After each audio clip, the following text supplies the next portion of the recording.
ముందుగా అందరికీ good evening.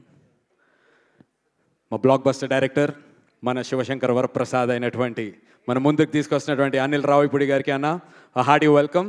Thank you so much ఈవెంట్ని గ్రేస్ చేసినందుకు. మీ బ్లాక్ బస్టర్ వైబ్స్ మా సినిమా మీద కూడా మీరు అందిస్తున్నందుకు చాలా చాలా థ్యాంక్స్ అన్న. అండ్ మీడియా వాళ్ళందరికీ నమస్కారం అండి. యాక్చువల్లీ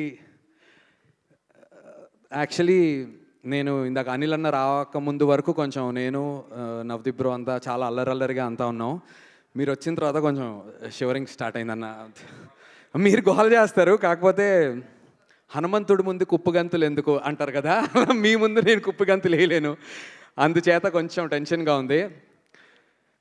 శివాజీ అన్న వేసే పంచులు కూడా ఏంటో నాకు తెలుసు, ఎందుకంటే వేరే వాళ్ళు మాట్లాడుతున్నప్పుడు ఆ పంచులు నేను వింటూ ఉంటాను కాబట్టి నేను మాట్లాడేటప్పుడు కూడా ఏం వస్తాయో తెలుసు. ఒళ్ళు దగ్గర పెట్టుకొని మాట్లాడతాను. మీడియా వారందరికీ నమస్కారం, వెరీ గుడ్ ఈవినింగ్. ఈ సినిమా నరేషన్ తర్వాత, ఈ సినిమా షూట్ చేసిన తర్వాత చదువుతున్న దీంట్లో కానీ మొత్తానికి సినిమా అయిన తర్వాత నాకు ఒక చాలా ఇంపార్టెంట్ థాట్ ప్రొవోకింగ్, అంటే ఎప్పటి నుంచో ఉంది కానీ దాన్ని మనం ఎవరూ ట్యాప్ చేయం, దాని గురించి మాట్లాడడం.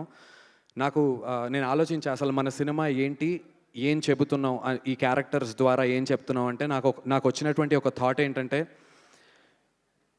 మనం ఉద్యోగానికి అప్లై చేస్తాం చదువుకున్న తర్వాత. ఉద్యోగానికి అప్లై చేసిన తర్వాత సీవీ ఉంటుంది. సీవీలో నీ టాలెంట్ ఏంటి అని అడుగుతారు, నీ స్కిల్ ఏంటి అని అడుగుతారు, నీ డ్రీమ్స్ ఏంటి అని కూడా అడుగుతారు, కానీ నీ కులం ఏంటి అని మాత్రం అడగరు ఎవరు.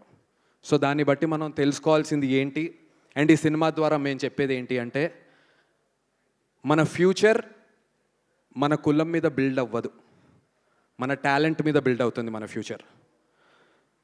అండ్ మన సర్నేమ్ వల్ల, సర్నేమ్స్, కులాలు ఇవన్నీ మాట్లాడుకుంటూ ఉంటాం, స్పెషల్లీ సినిమా ఇండస్ట్రీ అన్నప్పుడు ఇంకా ఎక్కువ మాట్లాడుతూ ఉంటారు. సో మన సర్నేమ్ వల్ల మన టాలెంట్ ఆర్ మన పవర్ ఉండదు, మనకున్నటువంటి స్వతహాగా ఉన్న టాలెంట్ వల్ల మనకు ఒక పవర్ ఉంటుంది. సో మన క్యారెక్టర్ని బిల్డ్ చేసుకుందాం, మన టాలెంట్ని నమ్ముకుందాం, కులాలు మతాలకి అతీతంగా వెళ్దాం.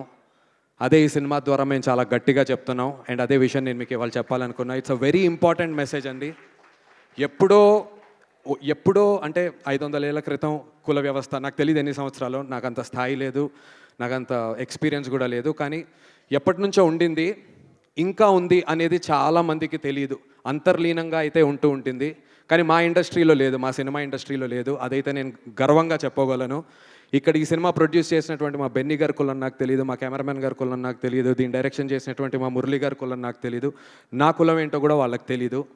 వీటన్నిటికీ అతీతంగా ఈ ensemble of all of this కాస్ట్ని మమ్మల్ని తీసుకొచ్చి ఇలాంటి ఒక ఇంపార్టెంట్ పాయింట్ని మా ద్వారా చెప్పించే అవకాశం మాకు ఇచ్చినందుకు మురళీ గారికి, బెన్నీ గారికి చాలా చాలా చాలా థ్యాంక్ యూ. ఇది చాలా ఇంపార్టెంట్ ఫిలిం నా లైఫ్లో. నటులకి మంచి సినిమా చేస్తే, హిట్ సినిమా చేస్తే ఎలాగో స్టార్డమ్ వస్తుంది, ఫేమ్ వస్తుంది, success, nothing succeeds like success, గౌరవం వస్తుంది. కానీ మంచి సినిమాలు చేస్తే చరిత్రలో నిలిచిపోతాం నటులుగా. అలాంటి ఒక మంచి సినిమాలో మా అందరికీ భాగం ఇచ్చినందుకు, నమ్మినందుకు మురళీ బ్రో చాలా చాలా thank you so much.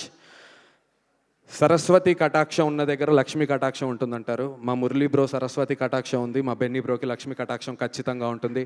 December 25న విడుదలవుతున్నటువంటి దండోరా సినిమా ద్వారా మేమందరం సినిమా అనేటువంటి స్కూల్లో స్టూడెంట్స్ అండి. ఎగ్జామ్ రాసాం, సినిమాని మీ ముందుకు తీసుకొస్తున్నాం. మార్క్స్ వేయాల్సింది మీరు, మేము పాస్ అయ్యామో ఫెయిల్ అయ్యామో చెప్పాల్సింది మీరు. మీరే చెప్తారు మేము తప్పులు చేస్తే సరిదిద్దుకోమని, మీరే చెప్తారు మేము బాగా చేస్తే 10 మందికి గొప్పగా. సో మీ అందరినీ నమ్ముకుని మేము ఎగ్జామ్ రాసాం. ఈ ఎగ్జామ్ రిజల్ట్స్ 25వ తారీఖున మీరు అందరూ మాకు పాస్ మార్కులు వేస్తారని నేనైతే నమ్ముతున్నాను. డిసెంబర్ 25 దండోరా సినిమాలో మీ అందరి ముందుకు థియేటర్స్లోకి వస్తాను. Thank you so much. నా స్థాయికి మించి మాట్లాడుంటే క్షమించండి. అండ్ వన్స్ అగైన్ అనిల్ అన్న థ్యాంక్ యూ సో మచ్. జెన్యున్గా అలా కాదు, మామూలుగా అంటే పెద్ద విషయాలు, కొంచెం భారీ విషయాలు కదన్నా ఇంపార్టెంట్. అది అగో ఆపరా. ఒక అనిల్ గారికి ఒక్కసారి మైక్ నాకు అన్నా పర్లేదు నేను అన్న. అంటే తప్పు నీది కాదు, నిన్ను ట్విట్టర్లో ఒక 10-20 రోజులుగా నిన్ను చూస్తున్న నందు వేరు, సడన్గా ఇక్కడ నువ్వు ఇంకోలా కనపడుతున్నావు, అది ప్రాబ్లం. బయట అంత వైల్డ్గా కనపడితే ఇక్కడ పద్ధతిగా మాట్లాడితే కొద్దిగా భయంగా ఉంది. అంతేగా, అయితే పర్లేదన్న. But thank you so much అన్న. అండ్ శివాజీ గారితో స్క్రీన్ స్పేస్ మరి అంటే ఫాదర్ అండ్ సన్ బ్రదర్స్లా చేస్తున్నా కూడా బాగానే ఉండేది. బట్ ఈ సినిమా డిమాండ్ చేసింది. మేమిద్దరం అన్న చెప్ప నువ్వు ఎంత తక్కువ మాడితే నీకే అంత మంచిది. మంచిదా? ఆన్ దట్ నోట్ ఇక్కడికి విచ్చేసినటువంటి మీడియా వారికి, ప్రేక్షకులకి అందరికీ చాలా చాలా ధన్యవాదాలు తెలియజేసుకుంటూ, మీ అందరి ఆశీర్వాదాలు మా సినిమా మీద ఉండాలి. ఆ వారంతో పాటు వచ్చే వారం కూడా మీ అందరి ఆశీర్వాదాలు అలానే కంటిన్యూ చేస్తూ నా మీద కూడా ఉండాలి అని చెప్పి మనస్ఫూర్తిగా కోరుకుంటున్నాను. థ్యాంక్ యూ సో మచ్ ఈ అవకాశం ఇచ్చినందుకు. Thank you everyone. Thank you Sravanthi. Thank you నందు గారు, థ్యాంక్ యూ సో మచ్.